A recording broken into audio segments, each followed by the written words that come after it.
Hi అండి. Good evening. Actually admit card గురించి చాలామంది అడిగారు.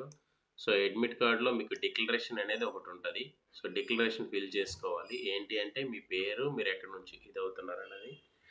నెక్స్ట్ డిక్లరేషన్ అయినాక ఇటుపక్క క్యాండిడేట్ ఫోటో ఉంటది. మీరు అప్లికేషన్ రోజు ఏదైతే సబ్మిట్ చేశారో ఆ క్యాండిడేట్ ఫోటో అనేది ఇక్కడ బిఫోర్‌గానే అంటించుకోవాలి. At the same time candidate left hand thumb impression కూడా ఇక్కడ మీరు పెట్టాలి. ఆ తర్వాత పేరెంట్ సిగ్నేచర్ పెట్టాలి. క్యాండిడేట్ సిగ్నేచర్ మాత్రం మీరు ఎగ్జామినేషన్ హాల్ అదే క్యాండిడేట్ ఎగ్జామినేషన్ హాల్‌లో కూర్చునేటప్పుడు మాత్రమే పెట్టాలనమాట. సో, నెక్స్ట్ ఇన్‌స్ట్రక్షన్స్‌లో మనం తీసుకున్నట్లయితే అడ్మిట్ కార్డ్ అనే 3 పేజెస్ ఉంటది. మొత్తం అన్నీ తీసుకెళ్లాల్సిన అవసరం లేదు. ఫస్ట్ పేజ్ ఏదైతే డిక్లరేషను ప్లస్ ఇప్పుడు చెప్పాను చూడండి క్యాండిడేట్ ఫోటో నెక్స్ట్ సిగ్నేచరు ఇవన్నీ ఉంటాయి చూసావా? ఇవన్నిటితో కూడిన పేజీని తీసుకెళ్తే సరిపోతుంది. సో, మీరేదైనా అడ్మిట్ కార్డ్‌లో తప్పులుంటే మీరు ఎన్‌టీఏ వెబ్‌సైట్‌కి కాంటాక్ట్ చేయొచ్చు. దాని కింద హెల్ప్ నంబర్సు మూడో పాయింట్‌లో ఇచ్చారు. నెక్స్ట్ వచ్చేటప్పటికి ఈ అడ్మిట్ కార్డ్ అనేది వేరే వాళ్ళకి ఎవరికీ ఇచ్చేయకూడదు. అలాగే ఎగ్జామినేషన్ సెంటర్ ఎక్కడైతే ఉంటదో అక్కడికే తీసుకెళ్ళాలనేది అక్కడికే మీరెళ్ళాలి. వేరే ఎగ్జామినేషన్ సెంటర్‌కెళ్తే మీ ఎగ్జామినేషన్ క్యాన్సిల్ చేయబడుతుందని పాయింట్ నెంబర్ 7లో చెప్పారు. అట్ ద సేమ్ టైమ్ మీరు ఎగ్జామ్‌కెళ్ళేటప్పుడు రిపోర్టింగ్ టైమ్ ఇస్తారు. రిపోర్టింగ్ టైమ్ కల్లా కరెక్ట్‌గా రీచ్ అవ్వాలి అనేసి పాయింట్ నెంబర్ 10 ఎక్స్‌ప్లెయిన్ చేశారు. ఆ రిపోర్టింగ్ టైమ్ ఎంత అనేది మీకు దాంట్లో మెన్షన్ చేసి ఉంటారు. దీంట్లో ఎగ్జాంపుల్‌గా 1:30 ఆఫ్టర్ అయితే లోపలికి అలౌ చేయరనేసి చెప్తున్నారు. పాయింట్ నెంబర్ 10 ప్రకారం. నెక్స్ట్ మీరు ఎగ్జామ్‌కెళ్ళేటప్పుడు వ్యాలిడ్ ఐడీ ప్రూఫ్ అనేది తీసుకెళ్ళాలి. ఇప్పుడు దీంతో పాటు ఇప్పుడు ఏదైతే admit card plus valid ID proof తీసుకెళ్ళాలి.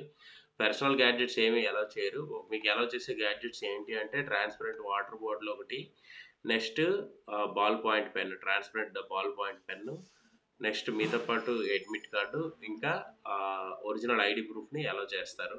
ఇంకా అదర్ గ్యాడ్జెట్స్ ఏమి కూడా అలౌ చేయరు. ఏంటి అనంటే మొబైల్ ఫోన్స్ గానీ, స్టేషనరీ మెటీరియల్స్ ఏది కూడా అలౌ చేయరు. ఒక బ్లాక్ బాల్ పాయింట్ పెన్ మాత్రమే అలౌ చేస్తారనమాట. అంటే మీరు చాలామంది ఆటిల్లో అంటే రకరకాలు తీసుకెళ్ళడానికి అంటే చేస్తారు. అవేమి తీసుకెళ్ళరు. నెక్స్ట్ మీకు ఎగ్జామినేషన్ హాల్‌లో మీకేదైతే సీట్ కేటాయిస్తారో ఆ సీట్‌లోనే కూర్చోమని పాయింట్ నెంబర్ 16 చెప్పారు. ఇంకా వేరే సీట్‌లో కూర్చుంటే మీరు కూర్చోవద్దనేసి చెప్తున్నారు. అంటే అలాగైతే మీ పేపర్ ఇన్వాలిడేషన్ కిందకి ఇదవుతది. సో, నెక్స్ట్ వచ్చేటప్పటికి క్వెషన్ బుక్‌లెట్ అనేది 10 మినిట్స్ బిఫోర్ అనేది మీకు ఎగ్జామినేషన్ హాల్‌లో ఇస్తారు. దాంట్లో మీకు బుక్‌లెట్‌కి నంబర్ ఉంటదన్నమాట. ఈఎఫ్‌జీహెచ్ అనేసి నంబర్స్ ఉంటాయి. ఆ ఇచ్చిన నంబరు మీరు మీ ఓఎంఆర్ షీట్ మీద కూడా బుక్‌లెట్ నంబరు ఫిల్ చేయాల్సి ఉంటది. కొన్నిసార్లు ప్రింటెడ్ వస్తది. బట్ ఫిల్ చేయాల్సుంటే మీరు ఏదైతే బుక్‌లెట్ నంబర్ ఉందో ఆ నంబర్‌ని ప్రాపర్‌గా ఫిల్ చేసుకోండి. అట్ ద సేమ్ టైమ్ మీకు ఇచ్చిన ఓఎంఆర్ షీట్ మీద ఎటువంటి తప్పులు రాయకుండా, మడత పెట్టకుండా ఉండేటట్లు చూసుకోండి. ఈ ఎగ్జామ్ రాసేటప్పుడు ఏంటంటే ఓఎంఆర్ షీట్‌లో ఆహ్, ఎటువంటి రాంగ్స్ పడినా మీ ఓఎంఆర్ ఎమ్మట ఇన్‌వాలిడ్ కింద తీసుకుంటారు.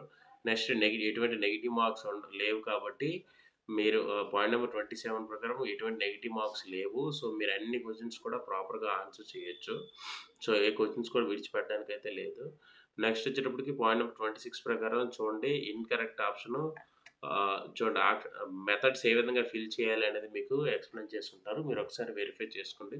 సో, ఈ విధంగా మీరు రిమైనింగ్ అంతా జనరల్ ఇన్‌స్ట్రక్షన్స్ మీరు ఈ విధంగా ఫాలో అయితే మీకు ఎటువంటి ఇబ్బంది ఉండదనమాట. ఇంకేదైనా డౌట్ ఉంటే మీరు వాట్సాప్‌లో నాకు మెసేజ్ చేస్తే నేను మీకు రెస్పాండ్ అవుతాను. Thank you to all.